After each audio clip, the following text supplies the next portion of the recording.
All right, Rossi, I have a question for you.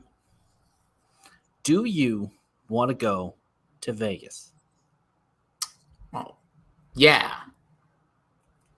Can you go to Vegas next weekend? Wait a minute. Next weekend is in like a certain Money in the potential. bank. Shorty, what you drank. I could probably make that work. All right, because I might be able to get us tickets. Tickets. Now, flight and hotel, JetBlue Getaways. We'd have to do that. Not too pricey, but I No. would. It's I was 1,200. saying this. I was talking to my family about this literally yesterday. It's funny enough. I was talking about how the one place you can get to inexpensively somehow in the entire world is Vegas. They want you there to get your money. Yeah, because literally everything is expensive. The world is expensive. Somehow go to Vegas, no problem. But you keep me posted.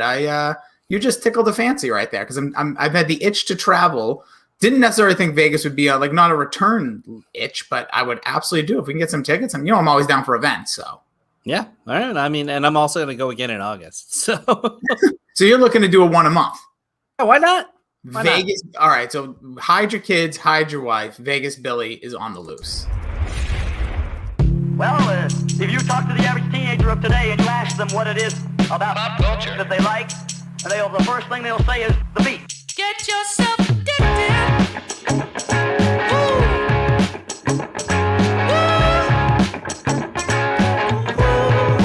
Get yourself addicted.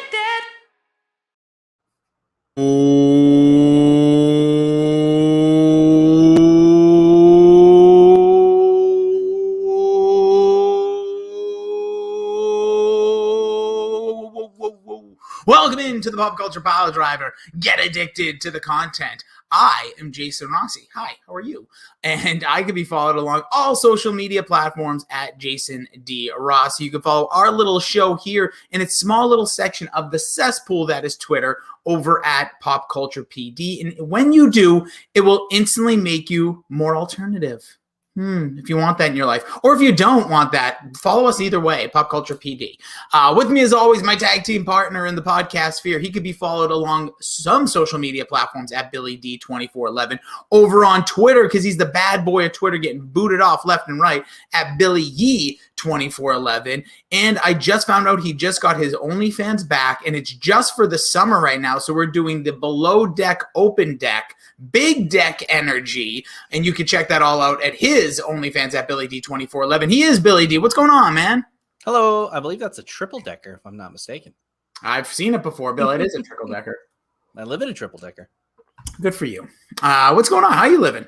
Large as usual and in charge. Here to talk about a triple decker of albums and excited about it. Yeah, so like again, a little peel back of the curtain. We sometimes have things projected out, or most of the time we come up, or like Billy will come up with an idea, and we'll be like, yeah, we'll do that sooner or later. Or I'll say that because I'm a dink, and then we kind of pass around for a while. And last week, I don't know when it was, we were talking or texting, and you're like, what about this? And what this was Weezer's first 3 albums, and I've always, to be honest, I texted back, said, well, what if we did like a versus? And you were like, to be honest, not as passionate about one compared to the other. I like all 3. And the reason I did the versus idea, I thought of it because I love when Change My Mind podcast here as part of the Dorkshire Universe does their like sequels versus originals. I just think it brings out a little something. And I think with me and you, we can get a little spicy at times, according to one famous battle at a Vinny's Pizza in Malden when you told me my opinion was wrong. And when that day started, I knew, don't mess with Bill. Yeah, I mean, I can be pretty. Also, the famous "fuck you, Rossi" moment at I believe it was tackle football. Bill, it was Thanksgiving. It was. I'm a competitive guy. You don't want to get me going on a court, a rink, a field, whatever it is. No, because you're super passionate and you're competitive. Mm-hmm. But can we, real quick, we have to, and then we'll get to this part. We have to tell that story. So every Sunday, I didn't know it hit the ground.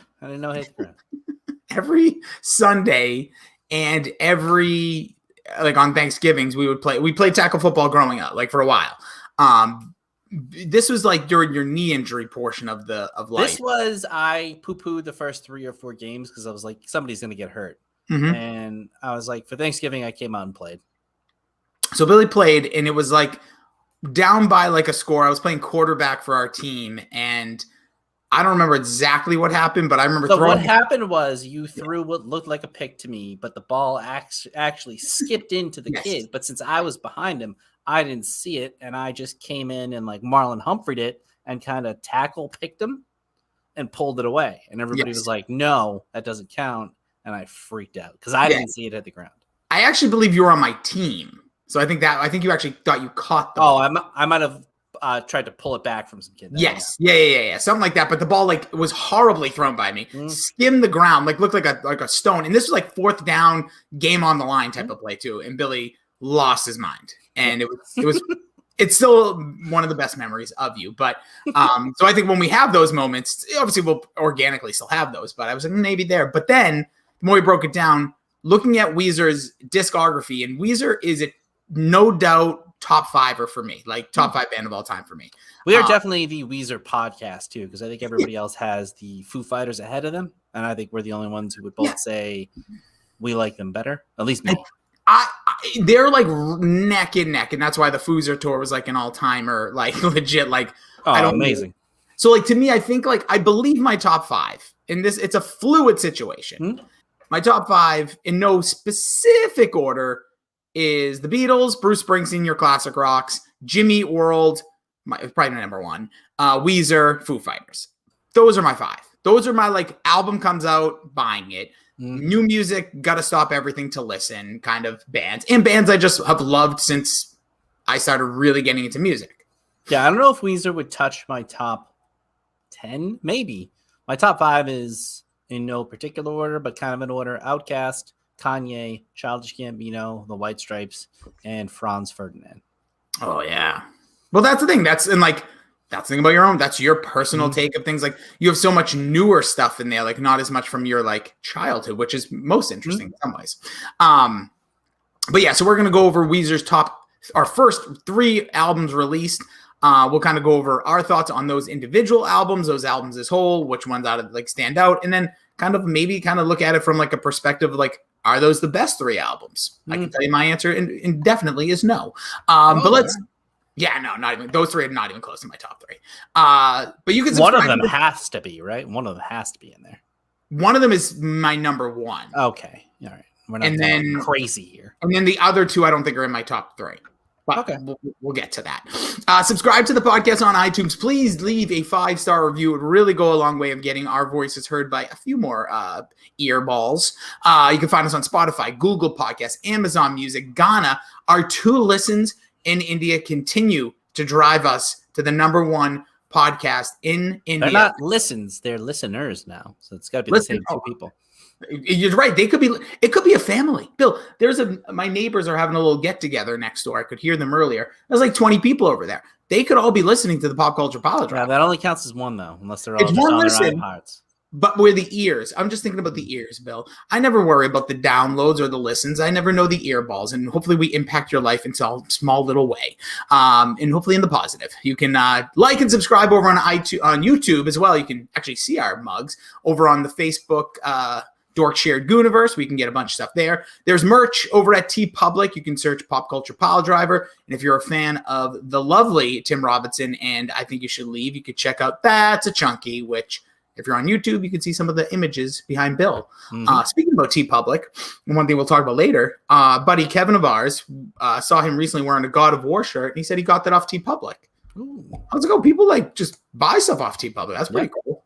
God of War 5 coming out soon, I believe, too. Yeah, this year. And then there's also, isn't there a production for a God of War television series, I believe? I think so. I think Amazon might have got it, which would be great if it was boys-esque level violence, because the God of War story is like Kratos is vicious. He's a vicious man. And the gods are also vicious. So I don't think you can tell it.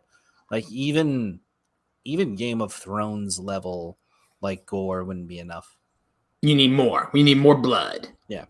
Got it. You can also check out this podcast nonprofit partner, Frank Says Hi. You can check out how you can donate. You can also be a part of it. You can also apply for some grants and apply for scholarships as well if you are affected by cancer, or you can help us raise funds giving directly to patients at the Dana-Farber Cancer Institute, giving away unique experiential events. You can check that out at franksayshi.com. And our music comes from Oh Yeah, which I heard. Is that video out? No. I haven't even, we are mid pre-production. Mid pre-production. I don't even know what that means. That sounds like my everyday. When I'm going to use that, whenever somebody says, hey, how's your calls going today? What's going on? Mid pre-production.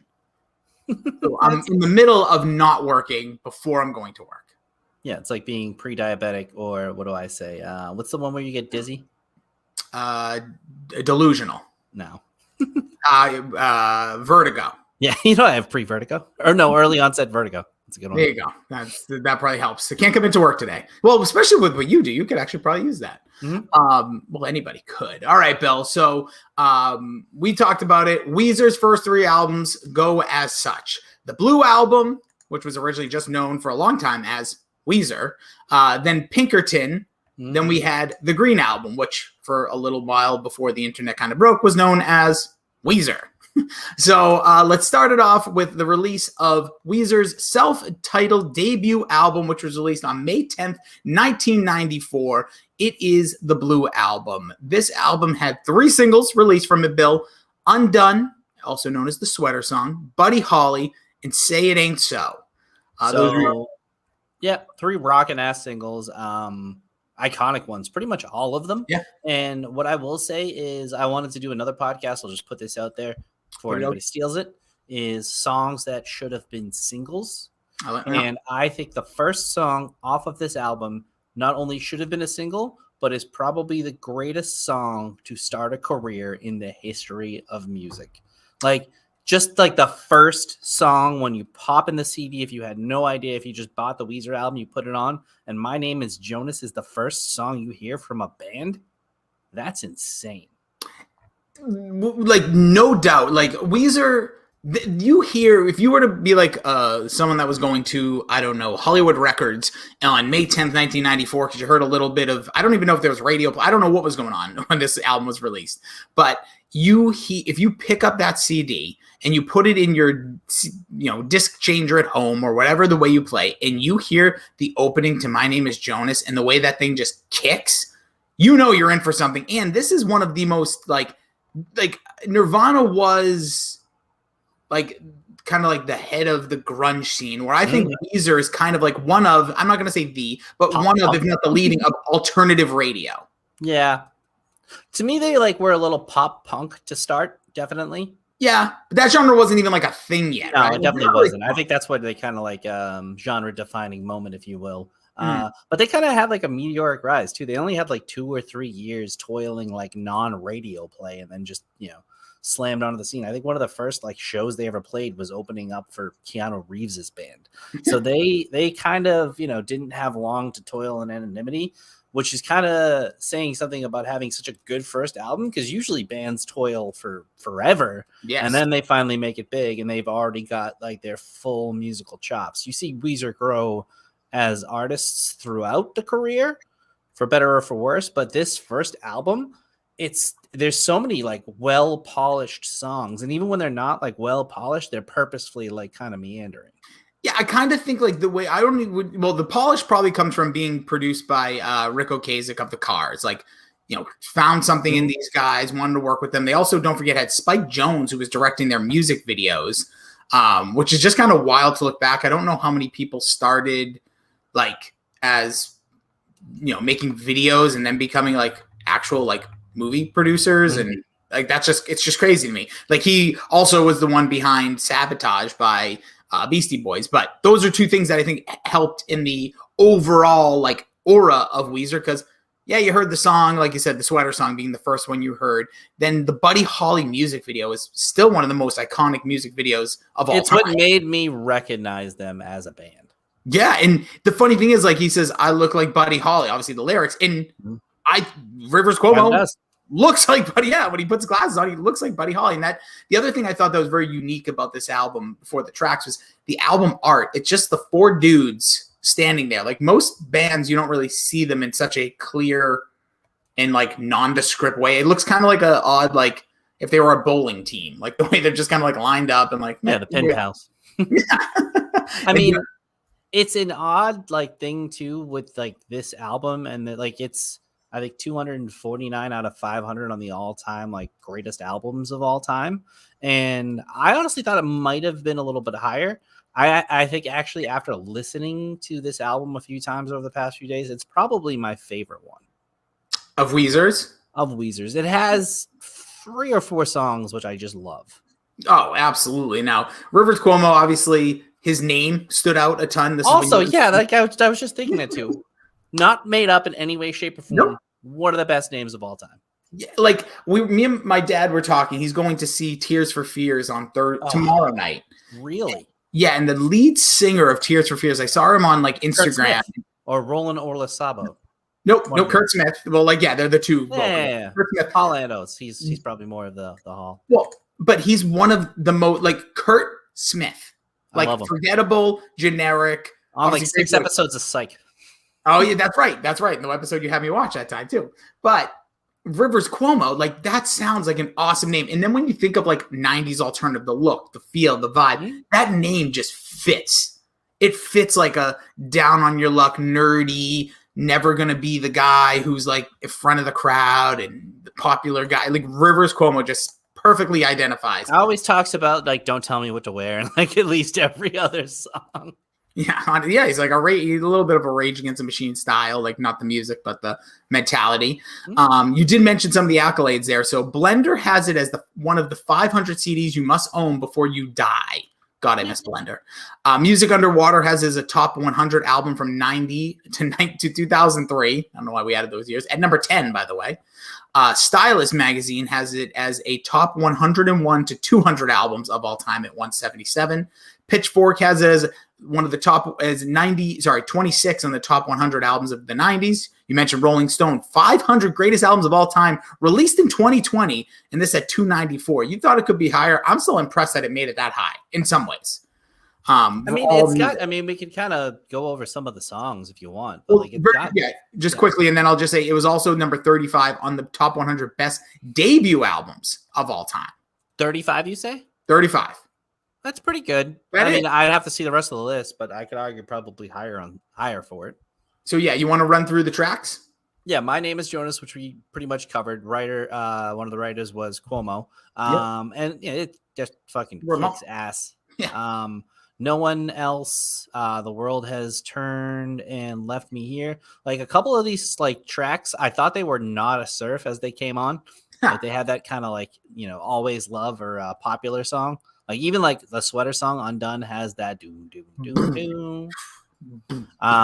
But yeah, the next one's Buddy Holly, which it's not one of my favorite Weezer songs, but it's so iconic and it's pretty rocking. But I wouldn't, if we did a top 11 Weezer songs, it'd probably be at the tail end. Mm-hmm. And then what else do we have here? Undone. This is one of those songs that I was talking about. It's not polished, but almost on purpose. Kind of meanders around, but rocks super hard. And it does feel like it's kind of, unraveling as it goes. I think this and My Name is Jonas are probably my 2 favorite off the album. And then Surf Wax America and then Say It Ain't So, which I would have thought, like when I heard this, I forgot it was on this album. Yeah, see, the thing, like the 3 singles again, Buddy Holly, Undone, Say It Ain't So, these are all still mainstays on any, almost now it's becoming classic rock stations, but like alternative rock stations. Like when I worked, like these were in heavy rotation through the years that I was, when our you worked in radio. Was an alternative station specifically. Yeah, we had John Mayer and Nora Jones before that. Shout out to Sting. But this was like heavily rotated songs. Like I remember it was almost like we could have had a Weezer category because this is just off this album. But like you said, Say It Ain't So also, again, absolutely smashing rock, a little aggressive. Maybe the most guitar weeps in that thing, like with the chorus. It's a fantastic song. Clearly the most angry Rivers was on this album, recalling his parents' divorce and blaming his father's alcoholism, just like very, very aggressive. And I don't think we've heard much aggression like this since. No, and you get that kind of doom, doom, like almost Queen. We Will Rock You, yeah. But like they put the guitar over it so beautifully, you don't even notice how hard it's rocking with that like smooth guitar playing over the top. Yeah. Yeah, and then your final 3 tracks was In the Garage, Holiday, and then Only in Dreams, which is an 8-minute long outro, classic 90s CD style, where like the song just kind of goes on and on. Could have been a bonus track. So what you mentioned. So what are your favorite tracks off of this album? So, I mean, I hate to be kind of a poser here, but it's definitely My Name is Jonas, Buddy Holly, and Say It Ain't. I mean, Undone and Say It Ain't. So, I like. Let's see what I have here on my list. Nothing like. I mean, they're all fine. Surf Wax, I actually do love that. I wrote down. I love that song. It's got a kick-ass chorus. Everything else was fine. Like, it wasn't like, those were the popular songs for a reason. Yeah, so for me, obviously, I completely agree with like the hits were very popular. Like My Name is Jonas is awesome. Usually great to see them live perform it because it's just a good way. Usually a starter. They usually open the show. Yeah. So for me, the 2 like the 3 like actually I would say honestly maybe my 3 favorites outside of My Name is Jonas, like Buddy Holly, of course. Like I think it's almost like I've heard it so much that I don't like it as much because it was a single, but The World Has Turned and Left Me Here. I love, you kind of use the term meandering. This is like the perfect one. The beat kind of just steadily goes, almost like a heartbeat throughout the song, like just the instruments. But I just love the way that like, this is like what made me feel Weezer. Like you were like, not like an outcast, but you weren't like the guy. And it's like, things keep moving forward, but I'm still stuck in this position. I see people around me doing bigger and better things. I like really related to a song like that when I first introduced to this album. Surf Wax America, you mentioned, this is my track here. This song, it's a great one. Yeah. So much ass. Like the lyrical content in this one, I just like. I always forget what it's called.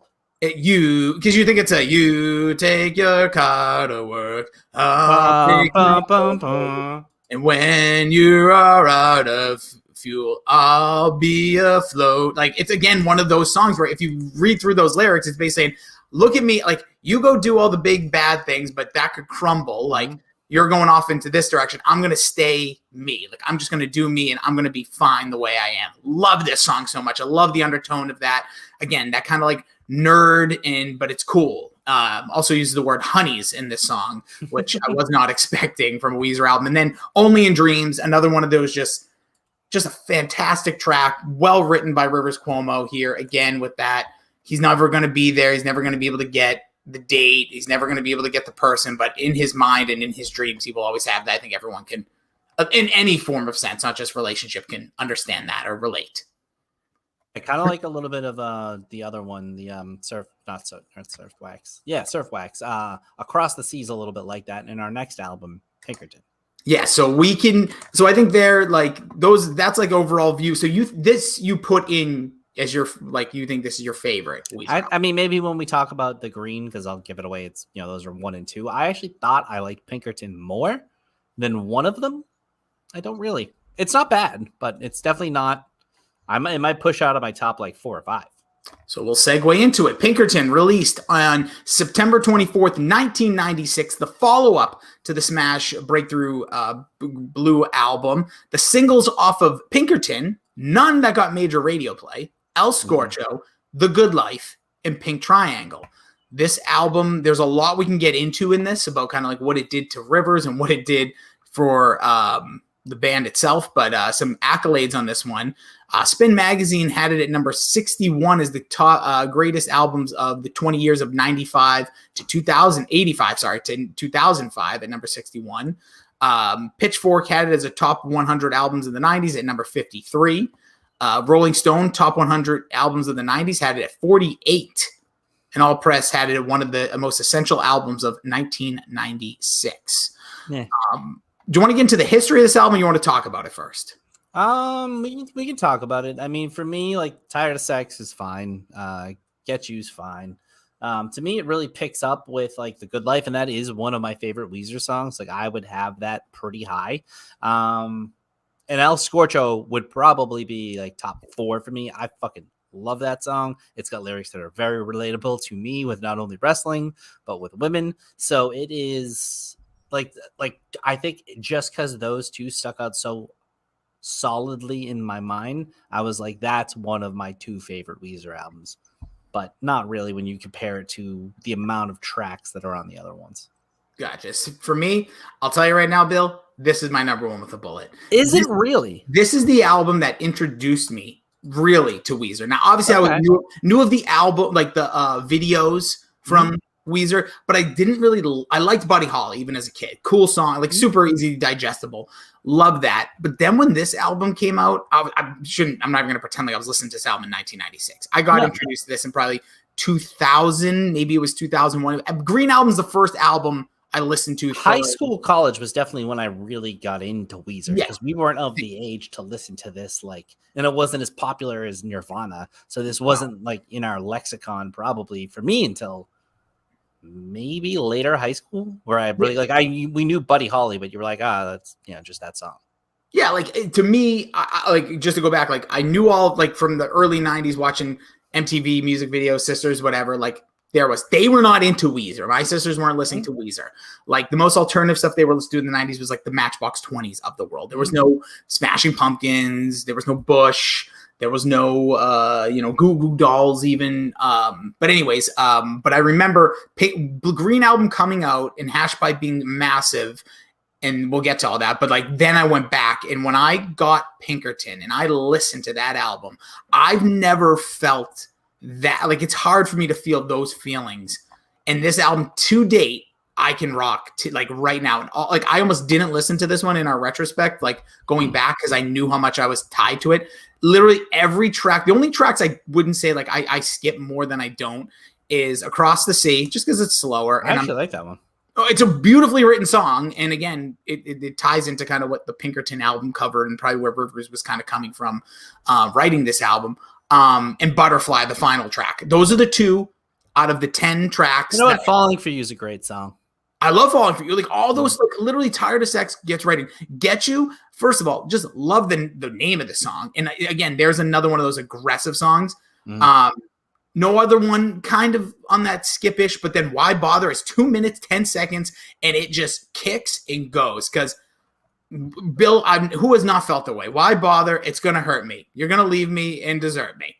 Got it. Why even bother? Like it's Rivers taking that notion of, I'm not even going to attempt to ask this person out or take a shot because just going to end up hurting me in the end. And again, totally relatable stuff. The Good Life you mentioned. El Scorcho, I think is a top for me, like a tops, like not number one. I don't know where to. It'd probably be like in my top 4. I could argue at number 1 because it's my kind of music, because when the first time you hear it, you don't know exactly where it's going. And even listening to it now, there's so many twists and turns, like the breakdown right before the chorus, and like how he just goes crazy at the end. His voice is going all over the place. And the lyrics are very strange, but they tell a consistent story. Yeah, and for me, it's one of the best, like having a crush on somebody. Oh yeah, absolutely. I mean, like, I related to this like 2 years ago. Oh, you'll relate to it this weekend. But like literally, but I also just love how you'll bring home the turkey and I'll bring home the bacon. It's so good. And it is, but it's just so relatable because like I'm a lot like you. So hey, like yeah, I think we'd make a great team. Yeah, like it's everything about having a crush on them. Yeah. I won't realize. And it's like the way it's the like, way he's like he's not saying it as so much as he's like if he was in an argument or talking to her about it. Yeah, you know what I mean. Exactly. And then the follow up, like we said, the next in the single Pink Triangle.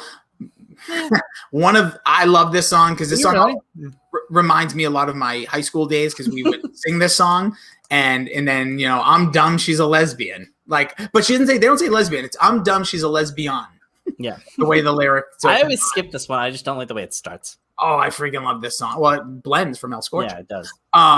Just an awesome track though. And one of those songs though, like, what are we talking about here? Pink triangle on her sleeve. Let me know the truth. Like, ridiculously immature, but amazing. This album to me, I could listen to it anytime and just, it always puts me in those opening, like 4 songs just put me in such a good goddamn move. And then The Good Life, I want to, like, I've never. Oh, that's a fucking all-time jam. Again, that it starts too. That's why I thought this was my favorite. Yeah. Without a doubt, because of that. Oh, that song.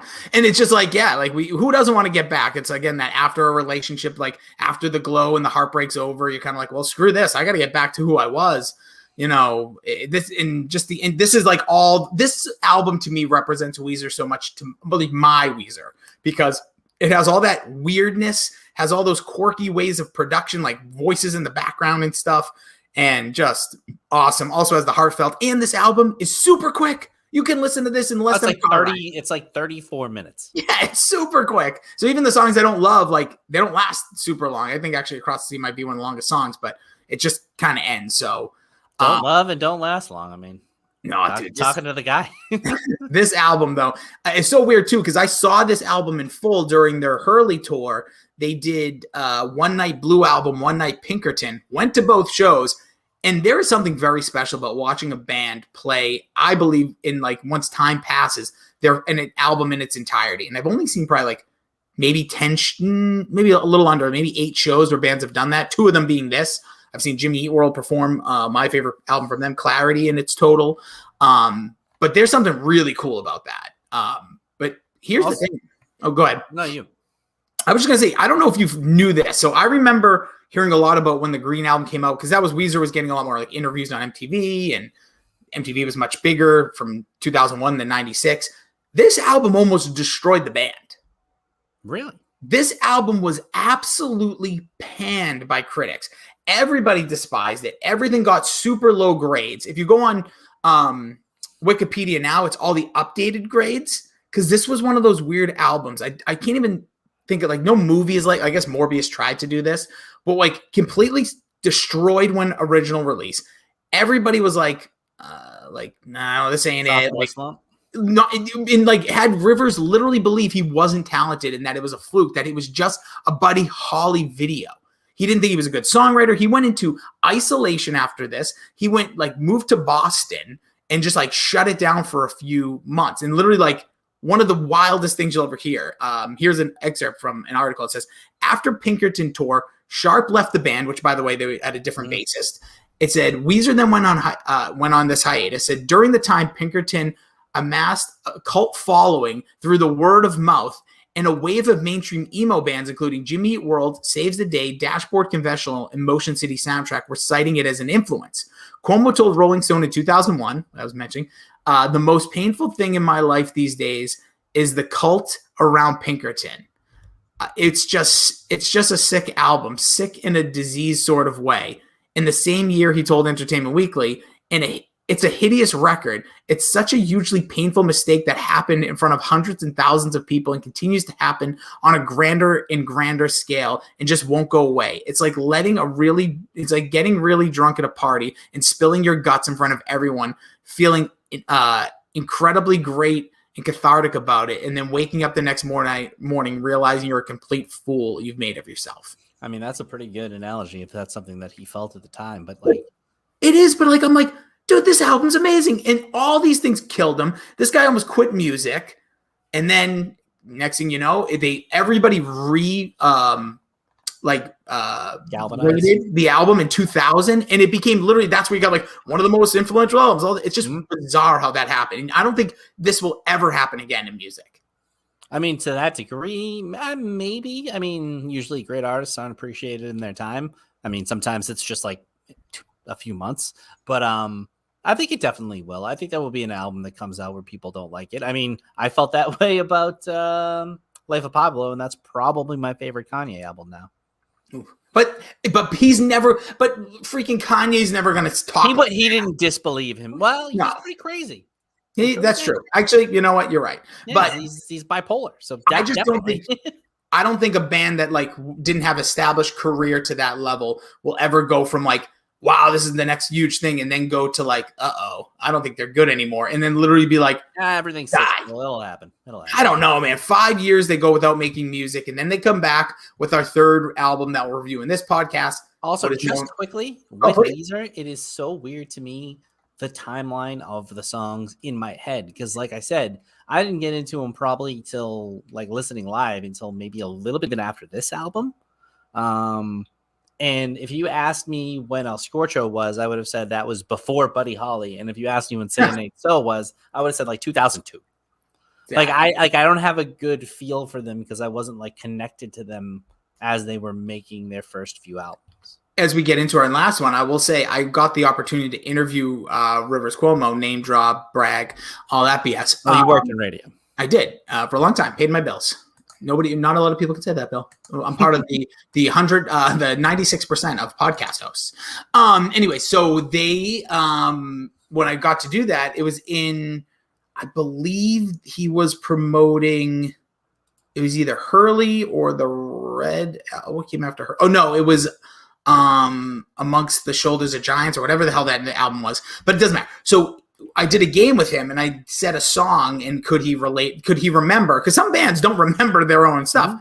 This man knew it all, and he said to me, he goes, like he said it on this interview. I wonder if I still have it somewhere. And he said something like, that's the one thing like I'll never forget. Like I know where things were, where they placed, and when I like released them, which I kind of found fascinating. Like I wouldn't be surprised if an artist if things kind of like blended in their brain. Oh, there's people on stage who forget their own songs when they're fucking singing them. I mean, like, most of those people don't write them, and I'm sure Rivers was very involved with every ounce of the song. So I think that might be a little bit of difference. I think if you ask like true songwriters, they might be able to recall like more things than just, the people who just, have their songs written for them and perform. True. I will say it was, I saw Sugar Ray live and people were requesting songs from me. They said, I don't remember how to play that song. Cool. Also, they're pretty bad musicians. Or my friends are just super talented musicians, because not only do they play any one of their songs that you request, you can request a random song and like they'll turn around for 30 seconds and be like, all right, we got it. Yeah. That's like Bruce Springsteen. When I saw Bruce Springsteen live, I'm like, most of the times the drums and the bass are kind of standard in most genres of music. As long as they're not asking for like play that funky music, white boy, but still pretty amazing. Yeah, that's awesome stuff. So now we get to 2001, 5 years in between albums. It is now known as the Green Album, May 15th, 2001. The singles off of the Green Album were Hash Pipe, Island in the Sun, and Photograph. This album, Bill, came with not as much publicity per se, but the music videos kind of took this album to the next level. It did rank number 4 in the Billboard 200 in the U.S., ranked pretty mediocrely throughout other countries. The songs, Hash Pipe reached number 2 on Modern Rock, Island in the Sun at 11, Photograph 17. The album officially is platinum here in the United States. I would have figured it would have had a little bit more of a well-received thing, and this one is even shorter than Pinkerton. This thing is like this is under 30 minutes, I think. 28 minutes and 34 seconds, and that helps it to be the most like listenable through out of all the Weezer albums for me. Plus, like 1 through 9 to me are all good to very good, with 3 or 4 to me great songs. Don't Let Go is a great way to start the album. Great album, sorry. Yep. And then I hadn't probably heard Photograph. Maybe I skipped it a couple of times in the past few years. I fucking love that song. Side story. So like when the internet became even bigger, and around this time, that was around like the secondary boom and like band websites and stuff. So I didn't realize shortly after this album's release, Photograph is kind of like the big cult Weezer song. Really? So obviously it was released as a single. Never heard it on the radio. I would have put this as one of my songs. That like, should have been. I understand. And honestly, I think I had it when I sang had a music video. Right? It had a lot of stuff, but I still just thought like there's certain like Green Day songs that had a ton of singles and stuff, but that have music videos that weren't released technically as radio singles because this is still during that time. But that song is like literally like the cult Weezer hit, because I remember like talking to people being on message boards. Like I think Photograph was the name of like the message board too. There's where I don't know how much internet nerdum of Weezer people, but there's a guy by the name of Carl who is their like internet guy. But this is like huge. It's just, I don't know. I never saw that happening, because then obviously Hash Pipe, the massive record that kicked this thing off, and probably we talked about how Outkast, like our favorite Outkast song is Hey Ya. And that's a little bit like, oh, like you're not a nerd, but don't get me wrong. We loved ATL Aliens. And like we loved their deeper stuff, still listen to, but like Island in the Sun might be the perfect Weezer song. It's great. They closed it with like that like middling encore, which was great, by the way. I was wondering how two bands as big as the Foo Fighters and Weezer would handle a double tour. And what they did was, I think Weezer went on first, like half the tour, and then finished the other half. We saw them when they were open. which was crazy because they didn't play Island in the Sun, and they kind of had like a fake encore. Like even after they finished, they played another song, and we're like, we're not getting Island in the Sun. All of a sudden, like a spotlight hits on the other side of the arena, and they perform it at like the top of the building, like they were Sting. It was fucking awesome. Yeah, it was really, really cool.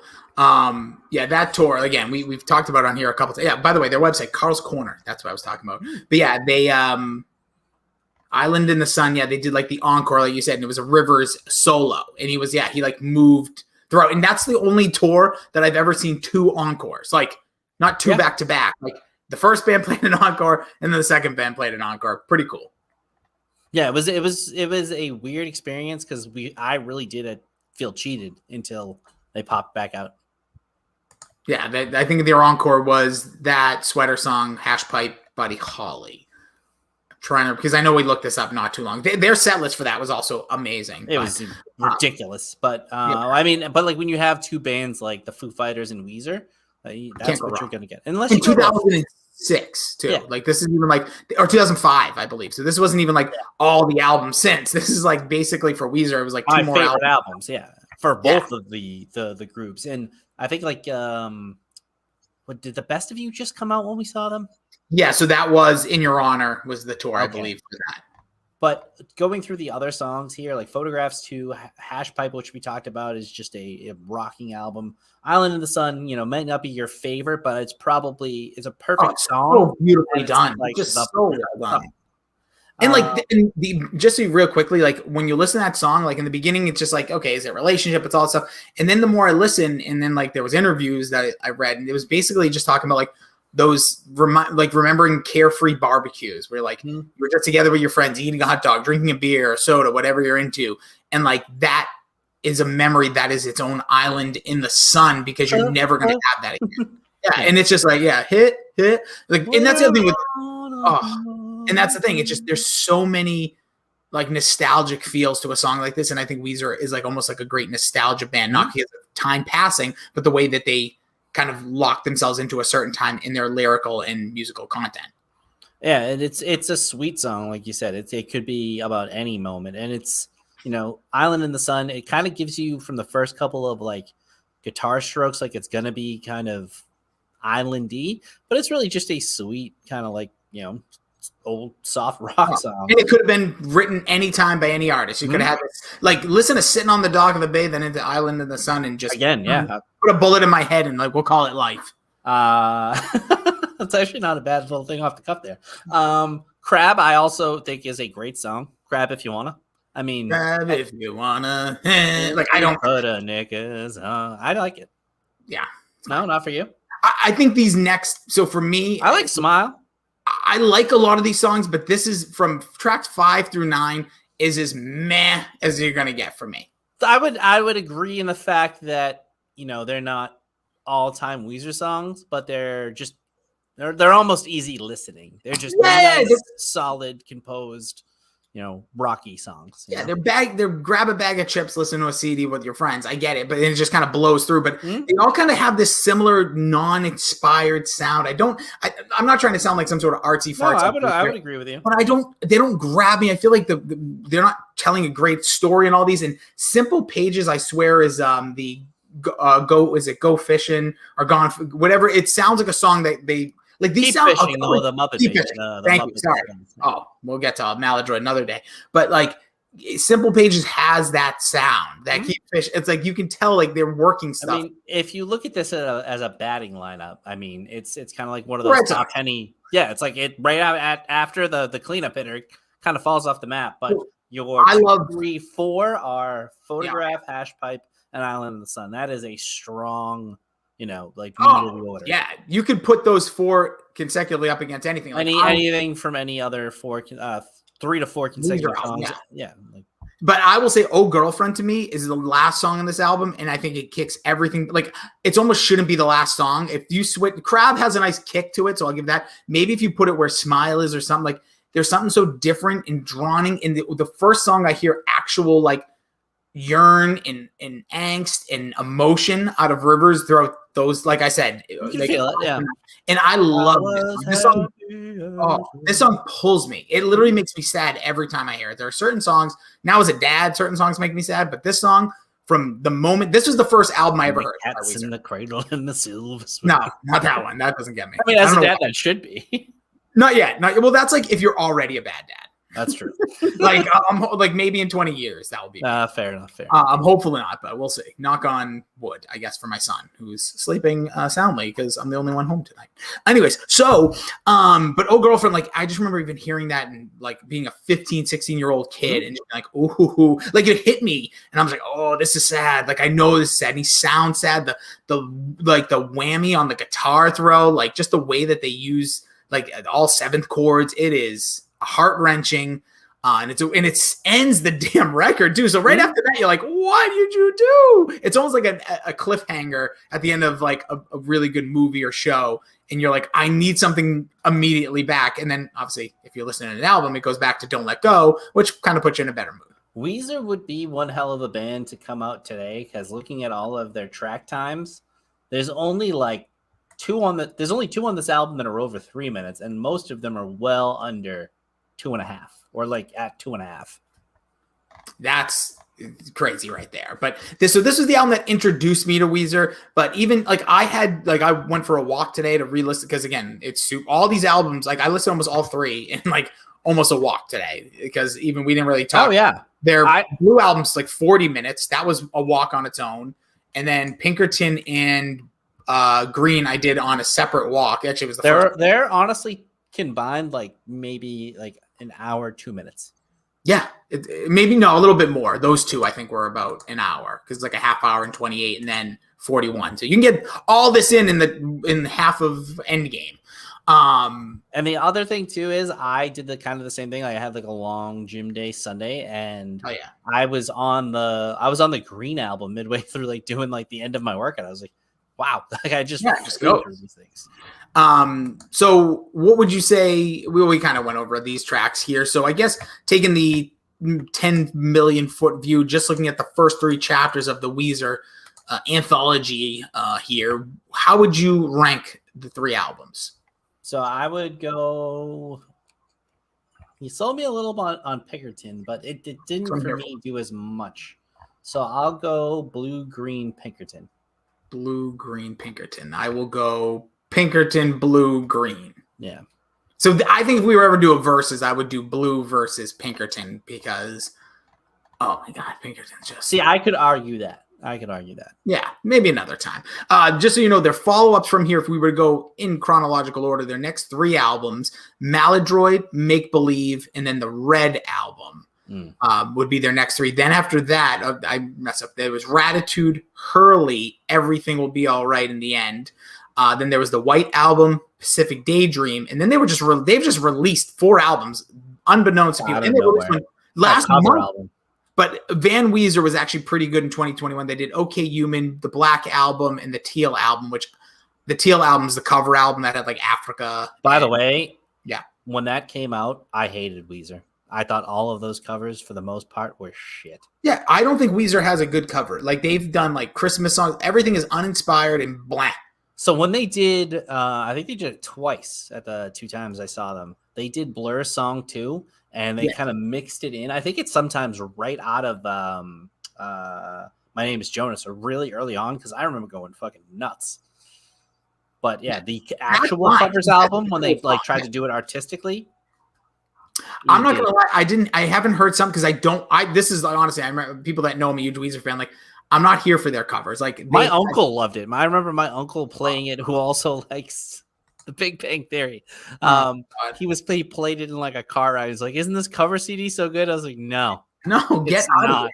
So for those that give a damn, which is probably half a zero, I think my favorite, and I'd have to really sit down again, but Pinkerton's my 1. I toy between Maladroit and Everything Will Be All Right in the End is my 2 and 3, and then Hurley. And nobody, like, I know it sounds ridiculous. That album I think is really good. Hurley? Yeah, I like Hurley a lot. And there's also like I remember when that album came out, I thought it was a joke.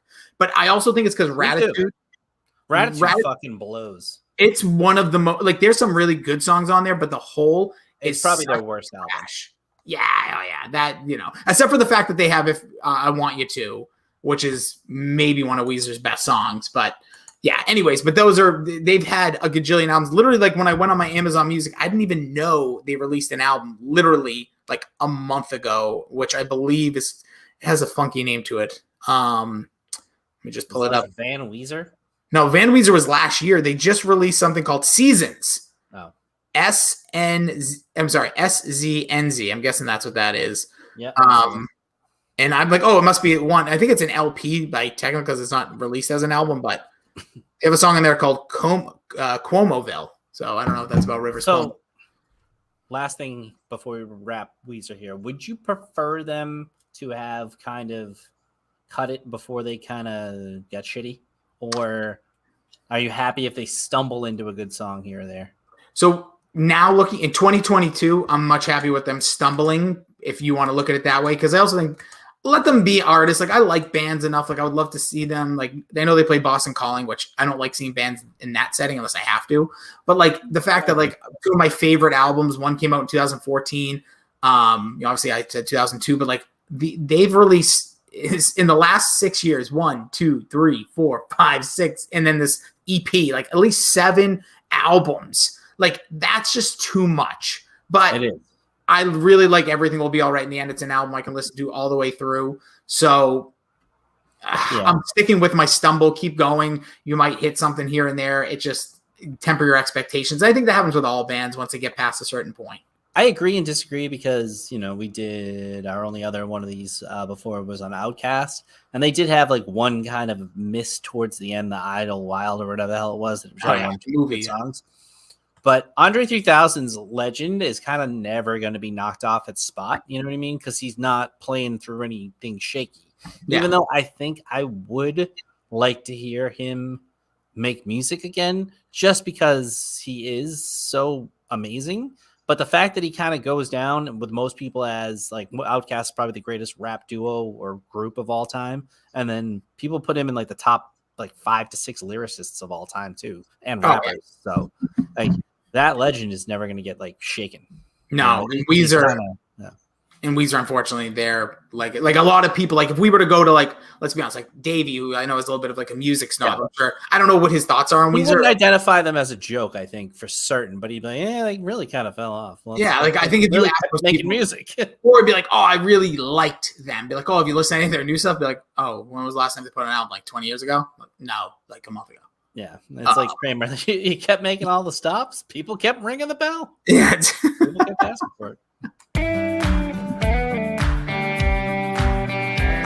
Oh yeah, I'll be out on my mind though.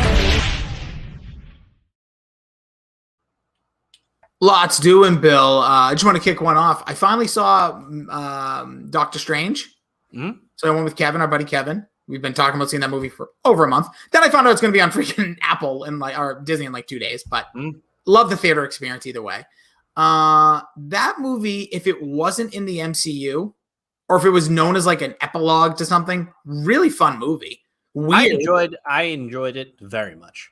I think here's what I think the problem was for me, and I'm sure like I haven't listened. I got to go back and listen to Dork and listen to Mac and Goo and to see Change My Mind because I'm really interested now because I know it got no buzz like from even internally. It literally is the definition of it was a movie when it comes to MCU because it doesn't do much. It doesn't fill in any gaps. It doesn't really.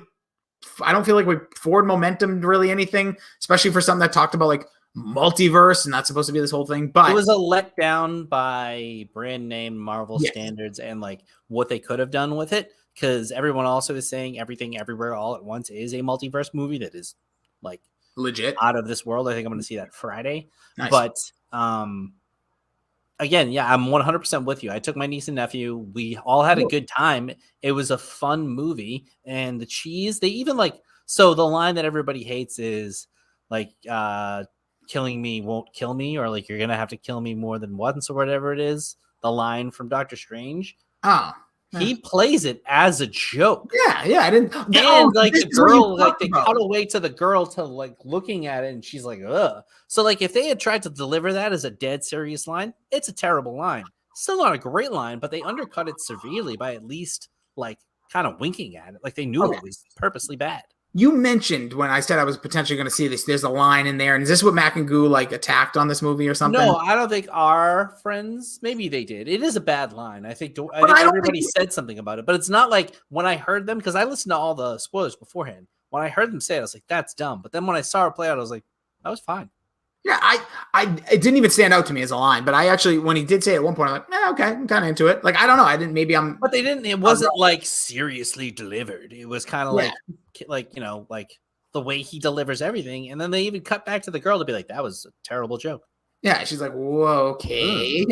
But yeah, the movie itself, though, it was a good Sam Raimi movie. I thought it just seemed like it was out of place for the MCU. Like, it literally should have just been like, here's a Doctor Strange total side, has nothing to do with the legacy of everything. And then, you know, now this whole third eye thing, I'm like, we're going to have a lot more CGI in the future. And can we stop introducing kids? What, like Miss Marvel? Or I feel like every movie has a younger, like, it's like, the girl who was like opening the worlds? Yeah, like America, whatever her name was, like. Yeah, but she's actually like a character in like a big. I know, but so is Kate Bishop in. Like, I just feel like we're all. I think they're creating the Young Avengers. I know. I think that's gonna be a bad call. I think. I feel so far those have been that girl was great. Yes, Kate Bishop was amazing, and from what I've heard so far, I haven't checked it out yet. But Miss Marvel's awesome. That America girl was one of the worst actresses I've seen on television. I liked her a lot. She was brutal. I never saw a movie more that I felt like she knew she was in CGI. Her running away from things.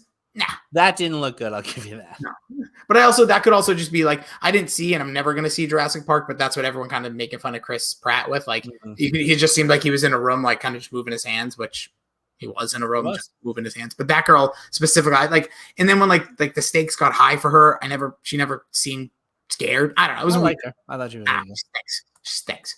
Bad call, MCU. Aside from that, Bill, I also finally finished Stranger Things season 4, part 1. Dope. Oh my god, the great storytelling, classic storytelling too. It's just twists on like everything we've ever loved. They did such a good job. This is definitely, to me, like this stretch. Again, I could care less about the Hopper stuff. Not that I don't like Hopper. And my wife, who fell asleep during us watching the finale, watched it the next, because there's a lot of content there. It's $140 in just that last episode. There's so many storylines going on, and Goo pointed this out that he didn't really like the Russia one. I don't like the basketball team one. I think it's fine. I mean, again, it's a small part. It's not like a full, like, yeah. Except that kid's still the best public speaking teenager. He goes in front of the whole city. Unreal. Whole city. Billy turns the whole city. Let's go get them kids. Some redneck. I'm like, are we serious right now? That kid's either way. But yeah. But regardless, it is like you said, everybody, it's beautiful storytelling because everybody pretty much has a big like thing going on, and they're all once again coming to a head. I love all the new characters they introduce. I think they do that as good as any show has ever done. Like, you love Argyle, and I love the nerd. I know a lot of people didn't like him, whatever his name was. Is it Jack? I forget. But like the main like guy who they're all after, the town's after. Yeah. Oh yeah, I love that kid. Complete weirdo, but I love him. Yeah, he's great and perfect casting. Like he looks like a kid picked straight from that era. So yeah, I'm gonna have. We should just review like season 4 when it's done too. Yeah, I think that could be part of our tier podcast. We'll do a whole rundown because we'll do that in 2 weeks after the release of the second 2 part or the last 2 parts of this season. But I would just say like 11 is like the most minute character in the season, and it makes so much sense because I don't know Millie Bobby Brown, of course, but I feel like she's an egomaniac because now I've read enough about her and talking about like too many people in the cast and more stakes. So I'm like, because if you really watch a season, I do agree with her. I do, but I don't, because we also get 1 episode is an hour and 40 minutes out of 7. Like they had so much time that this would be like a 20 episode normal show. So they did a really good job. And I think like the Duffer Brothers, like after season 3 sat down and said, how do we fucking crush? I swear again, how do we crush this? And they literally did. They nailed it. They did. Last thing, I would have liked them to have actually killed Hopper, because I do agree. Like, if you kill him, but like you need stakes. Somebody main had to die. I know, but they kind of never died last season, like at the end of 3. Yeah, he should have. No, I still 100% agree. But now that he isn't dead, like the way they built that story and stuff, and I'm very intrigued with how they're going to end this season because I think we might lose some people. And I'll be honest, when Steve looked like he was going to go, I started to get a little upset. Mm-hmm. That's the thing I love about, like, I like stories, but I also get very, like, bought in on things and get very emotional. That's when you know they're doing a good job. Yeah, like, I think I was saying this, me and my wife were talking about this. We can get more into it in 2 weeks, but, like, I was like, okay, if they're going to knock a character or two, like, we can see you later, Robin. And then she's like, but Robin's great. She's the comedy relief. She's developed. I go, oh, yeah, you're right. I think I might get sad. And then I was like, they're all meaningful, great characters besides Will. No, I love Will. Will went through it all. When you look at the annals of the show, he did, but he like I said, he was like Doug from The Hangover in season 1. He was poor guy, just poor guy, and he's the only one that actually looks like normal as he's aged. Yeah, his haircut is. But that's his haircut. That's a TV show. But like, literally, if you look at him as a human being, you can tell it's the same kid. Like, and he's like Mike looks nothing like him. And Mike is like 10 feet tall now too. We'll get into more of that. Like I said, in 2 weeks when we will review, we'll do a Stranger Things character tier, and we'll also go over, like we said, season 4 of Stranger Things. Outside of that, Bill, anything else you're watching or listening, or anything else on your mind? So I caught up with The Boys. Phenomenal, ridiculous graphic violence all over the place. Some great storylines. They're doing a really good job of introducing new characters and making the stakes like out of control. Like, they kill people like it's a bodily function, and it's awesome.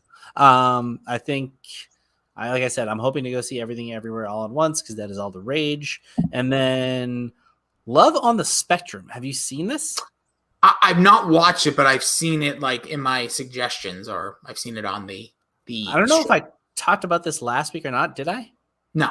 Okay, because I grew up in special ed classes with a lot of autistic kids, so I had autistic friends growing up, and stuff like this always makes me super uncomfortable to see them on TV because I always want to know like they're not being treated poorly. Besides one shot in this episode, in the American season, it's incredibly tastefully done. And the thing that I love about it is so pure. Like, you're getting, and they deal with, it's just like a slight brain abnormality. They deal with the exact same things that we do, dating and like socializing, but it's even harder for them. So just watching them out on these dates and like learning to talk to people and like having the same awkward conversations I do. There's something just so like sweet and innocent about it. And like a lot of them do find love. A lot of them don't. So it's just a great, thing to sit down and, just kind of watch. Like I've watched it going to bed. I think I just finished season 2 of the Australian one. Like over like 2 weeks, I watched them all. Yeah. Okay. So good watch. Like, do you ever watch Atypical? No. That's a really good show. I didn't watch the last season they finally put out, but I really enjoyed that show. Is it about autism, I assume? Yeah, about a kid who has autism and how he like lives, the characters, and like his family, like basic TV drama, but really well done. Oh, it's not a reality show; it's just a show. No, okay. Yeah, scripted show. Really, I thought it was just an awesome show. And then the only other thing, have you watched Hustle yet? Have you seen that? I watched the trailer like 3 times by accident on Netflix. I want to see it. It looks good. Okay. A simple no would have been just fine. Yeah. I watched the trailer a couple of times. It's good. I really liked it. I feel a little bad for Adam Sandler because he's clearly, like, most of the movie, the jokes on him is just that he's fat, but he's not fat. He's just like Adam Sandler dad out of shape. But like, I don't know. I kind of like, it was honestly it almost took me off guard by like the 18th fat joke. I'm like, all right, let's take it easy on the guy. Jesus. Like, but he must have been clear he made the movie himself. So it must be feeling a little negative. But really cool story. Obviously, a lot of NBA ties and a lot of like the ins and outs of kind of how like difficult and dirty the behind the scenes stuff can be. Just cool, like very watchable. And I think you would really like it. Yeah. I mean, from what I've seen so far, again, I feel like I've seen the movie. I've seen the movie so many times. Spoilers show too much. Sure, they always do. And then Bill, a little wrestling roundup here. So you've obviously heard about this Vince McMahon situation. I don't really, so he had what seemed like consensual affair and then paid somebody $3 million of with the company's money? No. So in a nutshell, Vince McMahon is being sued by the name is not being released to the public, who she was a paralegal that worked for the WWE. for a few year stretch. She had an affair with Vince McMahon. Everybody, reminder: we might be getting Money in the Bank tickets tomorrow. There's nothing. Don't worry. There's nothing. Okay. This is all what you would read in the Wall Street Journal. She then was signed an NDA, was given $3 million by Vince McMahon himself, as stated in the article. No company money. The issues come in these two spaces. This is where the soup. I was going to say, because this happens all the time in most major companies and people with a lot of money. By the way, if anybody wants to hook it up with an affair, $3 million, talk to my wife about it. But it's used to proposal. Honestly, it's actually really dirty. But she went from making $100,000 during her career to $200,000. It's a pretty hefty raise out of nowhere. And then also, allegedly, she was, once Vince McMahon and her relationship ended, Vince didn't want her relationships to go. So she was basically told to be with John Laurinaitis, who is head of talent relations, married to Nikki and Brie Bella's mom. So that's where things start to get a little more of this in lawsuity. The response from WWE, Vince McMahon has stepped down from CEO and chairman of the board, the first time since he bought the company. He doesn't run WWE. Stephanie McMahon is interim, which is a whole nother story. John Laurinaitis has been put on administrative leave. Bruce Pritchard now taking over as head of talent relations, which I'm sure he wants to absolutely cry, because if you ever listen to those old podcasts, I know that. He talked about it's the worst job and nobody would want it. And Vince McMahon, through all this, decided he's going to make appearances now on television. Nice ratings grab on Friday, came out, said nothing, walked out, basically just stated. Everyone thought that was his last appearance. Like, you've probably at least seen the clip on YouTube or on Twitter. Basically said, the 4 words always start with then, now, forever, and together. The most important is together. Welcome to SmackDown. Okay. Now, I wasn't really, knowing Vince the way we've seen him, I didn't expect him. He wasn't going to talk about anything. I thought if anything, he would just say, in light of everything, we want the entertainment, like the word entertainment, to lead everything. My daughter, I thought he would little things and then say, like, see ya. Yeah. But he didn't. And then last night on Raw, makes an appearance unadvertised after an awesome 5-way match to see who's going to face Bianca Belair at Money in the Bank. And he comes out and he goes, next week is 20 years of John Cena, Mr. Hustle, Loyalty, Respect. Walks out, jumps off the stairs, which is becoming a huge meme because he almost tripped coming out of the ring. Amazing. But so I don't know. I don't know if we're going to see more events now. Like, he kind of has, Bill, there's about 10% of me, maybe less, 4%, that kind of likes it. Like, F you, F the world. Because he's an egomaniac. He is a sociopath. He doesn't have any empathy, or he doesn't even probably know how to have empathy to that level, right?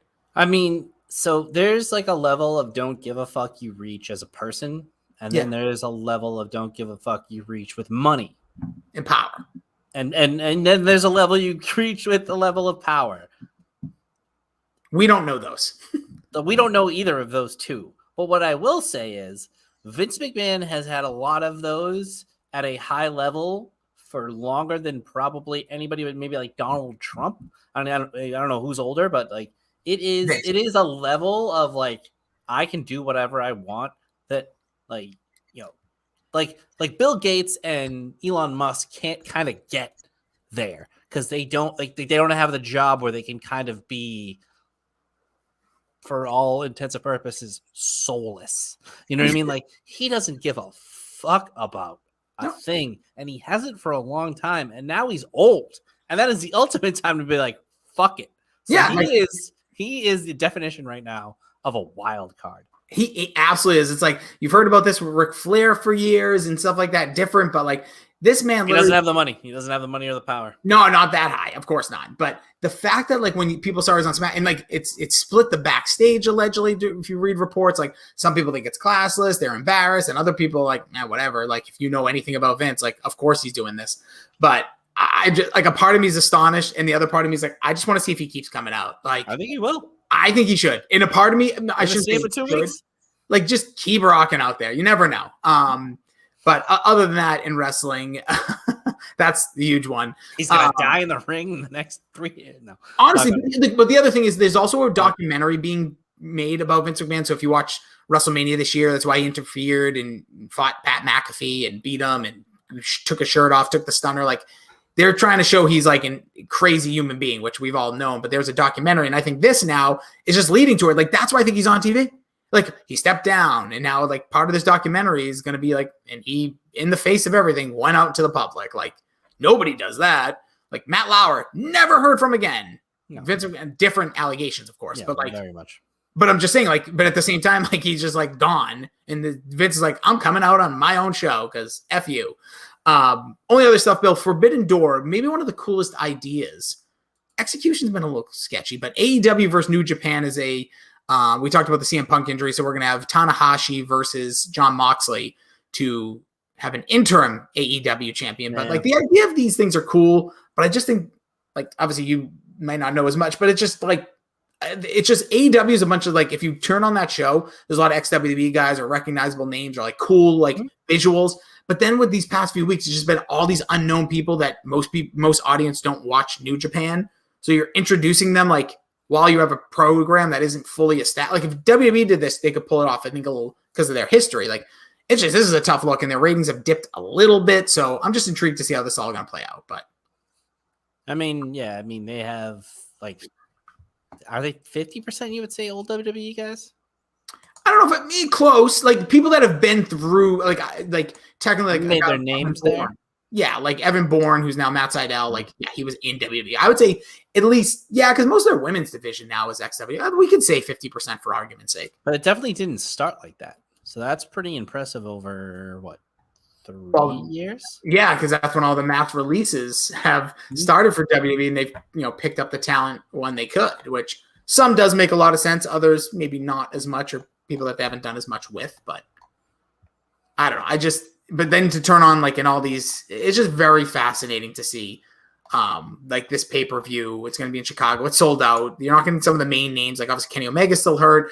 CM Punk hurt. No Okada, who like is the big guy from New Japan that we've we watched his matches with Kenny Omega and others, and he's not involved with it. So I don't know. It's just a weird situation, but a massive thing for like wrestling nerds, in which I know I am. But this is going to be an interesting to see how it kind of plays out. Like, no stakes. It's not like a Survivor Series where they're facing each other like in a car. It's just like matches. So take that for whatever that's worth. And then lastly, Bill, have you seen any of this? I know we talked a little bit last week. Elias and Ezekiel stuff. Only on like Instagram. I saw that he was in the same room with him. Dude, being him. Yeah. I'll tell you, it's awesome. I mean, he's always been like a guy that I wish they used a ton more. They didn't use him correctly. They used him correctly twice for like 3 months, 2 years apart. Like, he should have been playing in the background of people's like matches for like a year, and then in like on the mic for a year, and then hide the fact that he's a shitty wrestler. But like, he was an awesome character.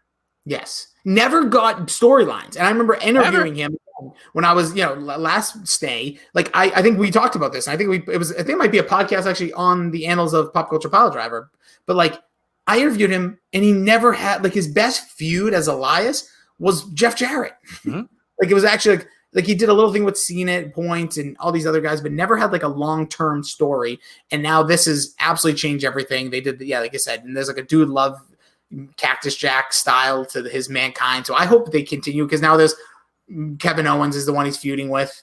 And it's just really funny because he brought up the name Elron, and then WWE put up a graphic next week. He's going to fight one of the three. So Elron, he just made up a character. And it's just Elron, like another E. Like, he was just saying it's stupid. Like, I don't care if it's Ezekiel, Elias, their even younger brother Elron. Like, I'll face whoever. And then WWE put up a graphic with like the vacant look. I love that. That's so I think awesome. Elron. I think that's a good move. If you want this story, because what's the end game? Who knows? But if you doesn't matter. If you milk this, that's beautiful, because then you can revitalize. Yeah, and then if they pull it, if they can stretch it to Royal Rumble next year and have 3 or more Elias characters in it, would be amazing. Yeah. And then you get Jason Mantzoukas and Damian Sandow, and then you put them all together, and then you have just have him, just have him, because he came out as Elias with what had to be a fake beard, but looked good, moved around, like fought, gotten like a tiff. It was interesting. I love it. I like this stuff, and that's what I think. People can be critical of wrestling in WWE, but this is like fun, and that's what, like, you love that part of wrestling. Would agree to agree. Yeah, last thing, obviously, Money in the Bank, as you mentioned, which potentially will be at. Card shaping up. We can go over that potentially next week, but week from this Saturday. Last thing, Roman Reigns faced Matt Riddle on SmackDown last week. Mhm. Biggest rating for SmackDown in a long time. They over 2.5 million during that stretch, which Roman Reigns, when you don't he's kind of turned into Brock Lesnar, which, by the way, Brock Lesnar returned. So Brock Lesnar, Roman Reigns. Yeah, for the millionth time at SummerSlam and the last man standing. It's really fascinating to see how they can create a star and basically keep your stars off of television, make them attractions, and look how much it does for you. Mm-hmm.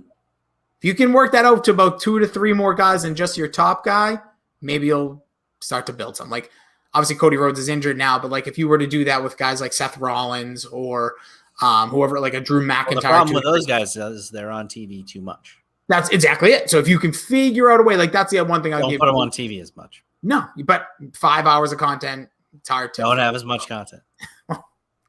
Millions of dollars being made here, but I know what you're saying. But again, then there's a guy who comes out amidst allegations and says, "That's screw it. I'm going to be in front of everybody."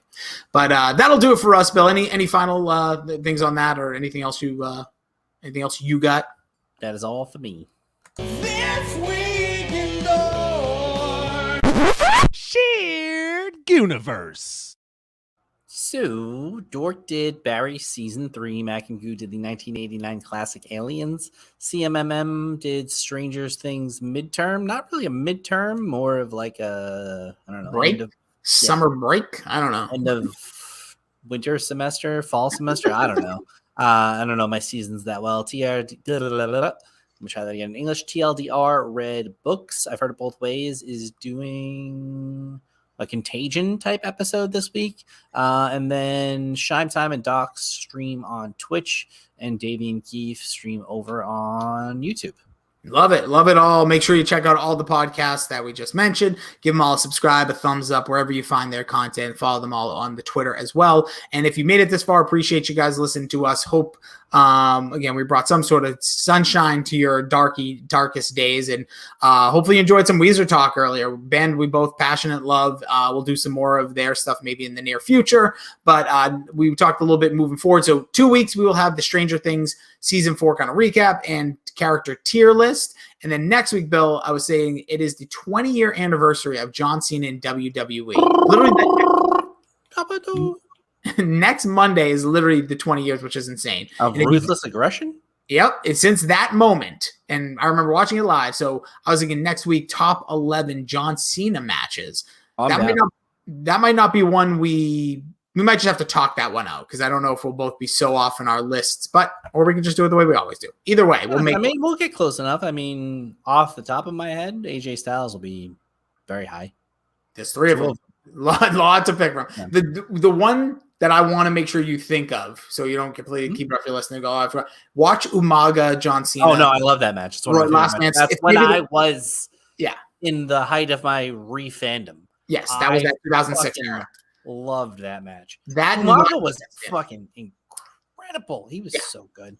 Great push from post WrestleMania to the next WrestleMania. Obviously, the biggest push that got over for a bad guy, and probably by 10 years before. And I don't know if there's been a good enough one since. Braun Strowman, maybe. But he had a comical start to it, where he was squashing the Jason Voorhees. Yeah. No, even when they made him Braun Strowman, his roar, and then he would come out and beat up the dude with no chin. It was more comical, and they were just building a big hulking guy. They made this guy a little bit scary, and they gave him Armando Estrada. Oh, great mouthpiece. And honestly, that worked because you never heard Umaga talk. No, that's another thing. Great. To your point. Yeah, but he knew, much like Asuka when she doesn't talk, kind of how to play to the crowd. Exactly. Now she talks a lot, and she's absolutely hilarious and still one of the best things in wrestling. But yeah, we'll do that next week. But thank you all for tuning in. Again, if you could leave a 5-star review on iTunes. Hope you have the most wonderful week ever. Be nice, be a friend, tell a friend to have a great day. And Bill, any final words for our fine folks? Tap it on the biscuit. Frank says hi.